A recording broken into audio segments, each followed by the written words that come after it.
Good afternoon. Welcome to the Windsor Star News Cafe. I'm Don McArthur here with Dylan Kristy and Star reporter Carolyn Thompson. Welcome to the show. Thanks for having me. Okay, it's the second time we've had her.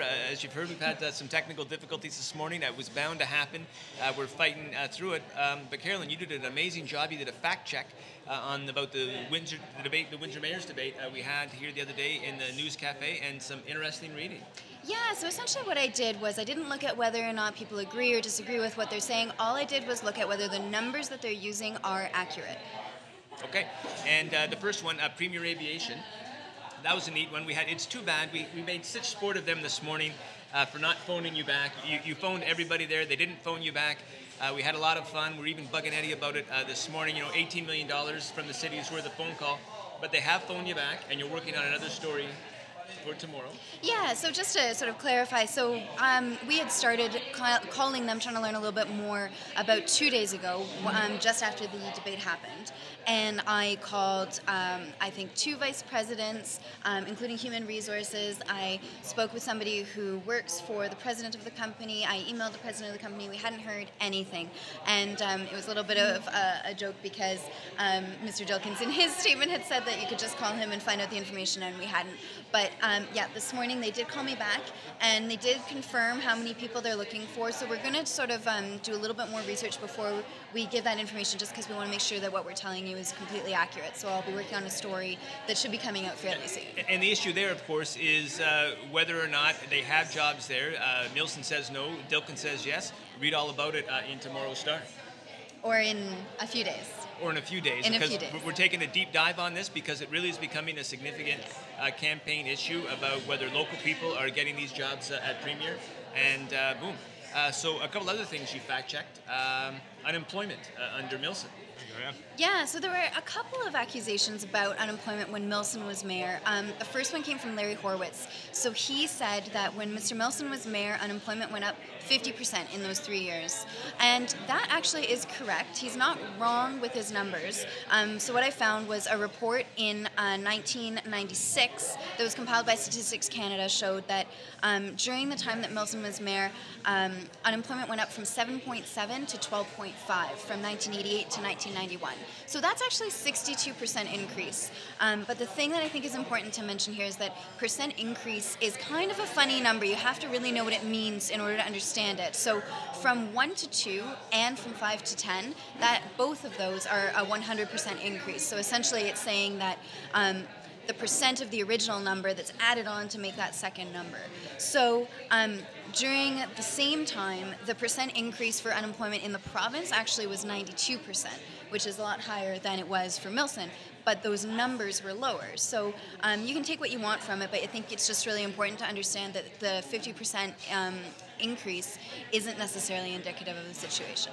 No, that's interesting. Another issue that's come up a few times on this show itself is the parking garage that's slated to be built downtown. I think it was Milson's arguing it's $8 million. Dilkin, he asserts that it's $7.2 million. And the number of spaces that it's actually going to create downtown. You delved into that. What did you find? Yeah, so essentially the thing about that is it's kind of a game about how you phrase it. So it's true, Milson was wrong that initially the budget was $8 million, but actually the cost will be $7.2 according to the plan that they've agreed on. So Dilkins was right in that sense. But in terms of the number of parking spaces, so it's not really wrong if you want to say that there will be 300 new spots. But the problem is that doesn't mean that there will be 300 new spots that are accessible to the public downtown. So the parking garage is going to be built on top of a parking lot that's already there. So 120 spots right away will disappear. So that actually makes about 180 spots.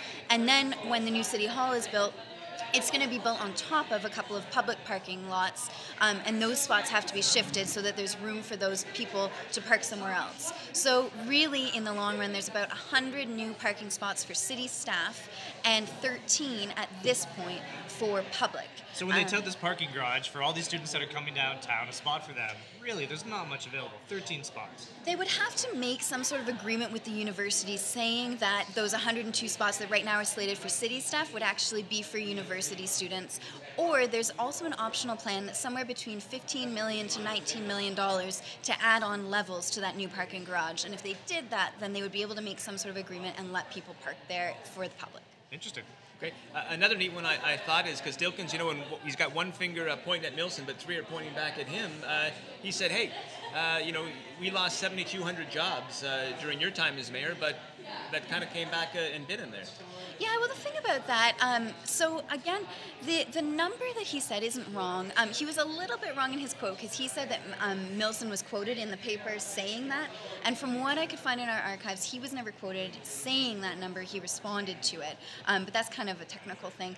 But the issue of unemployment, so that the time that he was quoted about that was actually in the context of these massive job losses across the province. And that story said that more than 1,300 jobs were being lost a day in Ontario. So if you put it in that context, then you can sort of take what you want from the fact that during that time, Milson acknowledged that 7,200 jobs were lost. And then if you make the same comparison for Drew Dilkins, during the time that he's been councillor, so again, over 8 years, the job losses in Windsor, according to Statistics Canada, and I confirm this with a StatsCan expert, would be about 9,200. So again, take what you will from that, but just know that sometimes numbers say what you want them to say. Okay. And they're going to do a lot more talking with you as a reporter here at the Windsor Star. We're starting a new thing. You've already done some great work on graphics, on crunching the numbers, putting up charts and graphs, taking deep dives. We're going to start a thing called Data Desk. You're going to populate it with all these cool little stories. Talk a bit about that. Yeah, so one of my interests is really looking at the numbers behind the news. So that's what we're going to do. We have a section on the website already called the Data Desk, and I'm basically going to be adding to that with context from the stories and fact-checking like we are talking about today, and also maybe little graphics that help illustrate some of the situations that we're talking about when we do these articles. So you can check online for that. Cool. Well, we're excited to have you. It's an exciting realm of journalism, and you're a welcome addition to the team, so we're looking forward to it. Okay, we're in the Windsor Star News Cafe for the second time today.